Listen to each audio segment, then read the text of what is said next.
আসসালামু আলাইকুম। সবাইকে অবশেষে জানাতে চাই, মালয়েশিয়ার কলিং ভিসা সত্যিই খুলে গেল। সম্প্রতি প্রবাসী কল্যাণ মন্ত্রীর বক্তব্যের পরই অনেকেই ভাবছেন প্রসেসিং হয়তো এখনই শুরু হয়ে গেছে। তবে বাস্তব চিত্রটা ঠিক কী?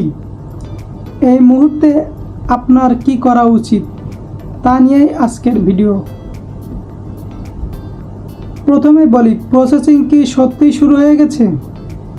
মন্ত্রী মহোদয় জনসম্মুখে বলেছেন যে মালয়েশিয়ার কলিং ভিসা উন্মুক্ত করা হয়েছে, তাই ওনার কথার নিশ্চয়ই ভিত্তি রয়েছে। তবে লিখিত শর্তাবলী, চুক্তি সংশোধন বা নতুন MOU এর নিয়মকানুন কিন্তু এখনও আনুষ্ঠানিকভাবে প্রকাশ করা হয়নি। অনেকেই জানতে চেয়েছেন প্রসেসিং কবে থেকে চালু হবে। মনে রাখবেন, মন্ত্রণালয়ের অফিসিয়াল নোটিশ কিংবা MWCMS থেকে অনুমোদিত মেডিকেল ও এজেন্সির তালিকায় না আসা পর্যন্ত মূল প্রসেসিং শুরু কবে হবে সেটা বলা যাবে না। সরকারিভাবে বিস্তারিত তথ্য সার্বজনীন হওয়ার পরেই এজেন্সিগুলো লোক নেওয়ার সার্কুলার দেবে। এবার চলুন, ভিসা প্রসেসিং হতে কতদিন সময় লাগে? এজেন্সিগুলো মেডিকেল টেস্ট ও পাসপোর্ট সংগ্রহের পরে মালয়েশিয়ার কোম্পানির মাধ্যমে ইমিগ্রেশনে প্রসেসিং শুরু করে। সাধারণ হিসাব অনুযায়ী মেডিকেল পরীক্ষা করা থেকে শুরু হতে হাতে ভিসা পাওয়া পর্যন্ত, ফ্লাইট করা পর্যন্ত অন্তত 3 মাসের মতো সময় লেগে যায়। এই মুহূর্তে আপনার কি করা উচিত?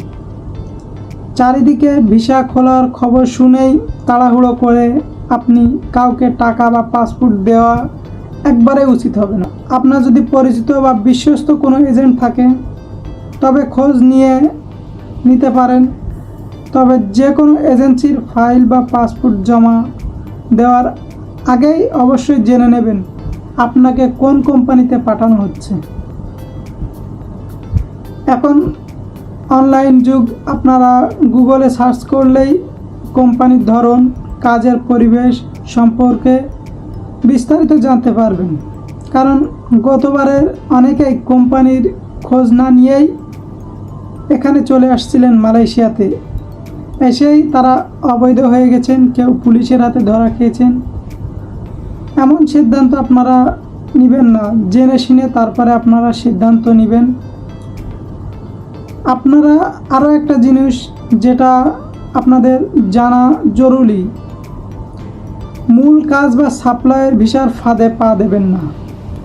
এটা বলার আগে আপনাদেরকে আমি বলতে চাই, আপনারা আমার চ্যানেলটাকে সাবস্ক্রাইব করবেন, চ্যানেলের পাশে থাকবেন। মালয়েশিয়ার কলিং ভিসা সম্পর্কে আপনাদেরকে নতুন নতুন যে আপডেট আসবে সেগুলো আপনাদেরকে আমি দিব। আপনারা আমার চ্যানেলটাকে সাবস্ক্রাইব করে রাখুন। মালয়েশিয়া আসার পর মুক্তভাবে কাজ করা সুযোগ দেওয়া হবে বা পাসপোর্ট হাতে দেওয়া হবে, এমন কোনো ভুয়া কথাই আপনারা কান দিবেন না। মালয়েশিয়ার আইন অনুযায়ী আপনি যে কোম্পানিতে আসবেন সেখানে আপনাকে কাজ করতে হবে।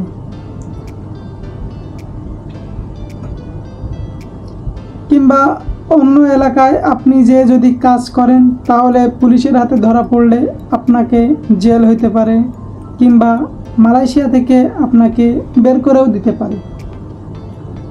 এই জন্য বলছি, আপনারা তাড়াহুড়ো করে কোনো সিদ্ধান্ত নেবেন না। কোম্পানির সার্বিক তথ্য যাচাই বাছাই করেই তবে অগ্রসর হবেন।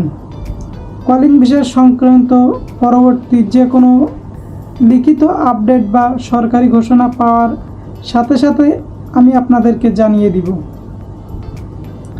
আপনারা সবাই সাথে থাকবেন, চ্যানেলটাকে সাবস্ক্রাইব করে দিবেন।